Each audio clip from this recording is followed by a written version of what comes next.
Guys, நம்ம முதல் தடவையா ஒரு புதிய இடத்துக்கு போறோம்னு வச்சுக்கோங்க. போயிட்டு அதே வழியால திரும்பவும் வீடு வந்து சேர்றோம்.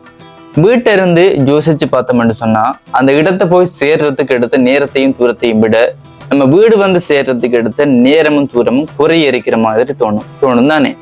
இந்த உணர்வை சொல்றாங்க எப்படின்னு சொன்னா ரிட்டன் ட்ரிப் எஃபெக்ட் அப்படின்னு சொல்றாங்க. இந்த ரிட்டன் ட்ரிப் எஃபெக்ட் தோன்றதுக்கான ரீசன்ஸ் ரெண்டு இருக்குது. ஒன்று நம்மளுடைய மனம், இன்னொன்று எக்ஸ்பெக்டேஷன். அதாவது நம்ம ஒரு புதிய இடத்துக்கு முதல் தடவையா போகும்போது நம்ம போற இடம் எப்படி இருக்கும்ன்றது தெரியாது, போற வழி எப்படி இருக்கும்ன்றது தெரியாது, எத்தனை மணிக்கு போய் சேருவோம் அப்படின்றது தெரியாது. ஸோ அந்த ஜேர்னி நிறைய நேரம் எடுக்கிற மாதிரி தோணுது. ஆனா நம்ம அதே வழியால திரும்பி வரும்போது நமக்கு வழி தெரியும், எத்தனை மணிக்கு போய் சேருவோம்ன்றது தெரியும். இதனால போன தூரத்தை விட வந்த தூரம் குறைய இருக்கிற மாதிரி தோணுது. இந்த ரிட்டன் ட்ரிப் எஃபெக்ட் நமக்கு ஏன் ஏற்படுது அப்படின்றத கண்டுபிடிக்கிறதுக்காக ஆராய்ச்சியாளர்கள் சில கருத்து கணிப்புகளை மேற்கொள்றாங்க. அதாவது பஸ்ல ஒரு புதிய இடத்துக்கு கொஞ்சம் பேரை அனுப்பி வைக்கிறாங்க. அனுப்பி வச்ச பிறகு அதே வழியால திரும்பவும் மாறின இடத்துக்கு கொண்டு வராங்க.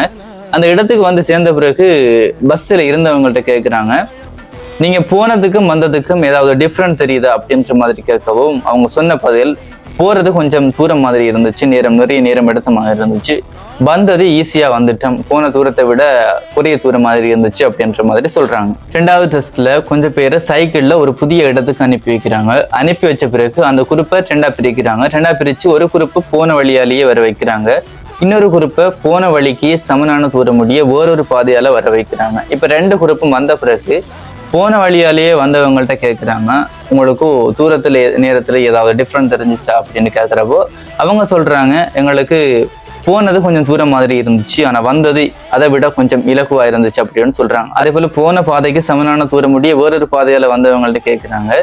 கேட்கும்போது அவங்க சொல்றாங்க என்ன அப்படின்னு சொன்னா, எங்களுக்கு போனதும் தூரதும் சமனான தூர முடியுமாய் தான் இருந்துச்சு அப்படின்ற மாதிரி சொல்றாங்க. இதே போல நிறைய ஆராய்ச்சிகளின் பின்னர் இந்த ரிட்டன் ட்ரிப் எஃபெக்டை பத்தி ஆராய்ச்சியாளர்கள் சொன்ன விஷயம் என்ன அப்படின்னு சொன்னா, நம்ம ஒரு புதிய இடத்துக்கு போகும்போது இருக்கிற எக்ஸ்பெக்டேஷன் அதே வழியால திரும்பி வரும்போது இருக்கிறது இல்லை. இதனாலதான் இந்த ரிட்டன் ட்ரிப் எஃபெக்ட் தோணுது அப்படின்னு சொல்லி ஆராய்ச்சியாளர்கள் சொல்றாங்க.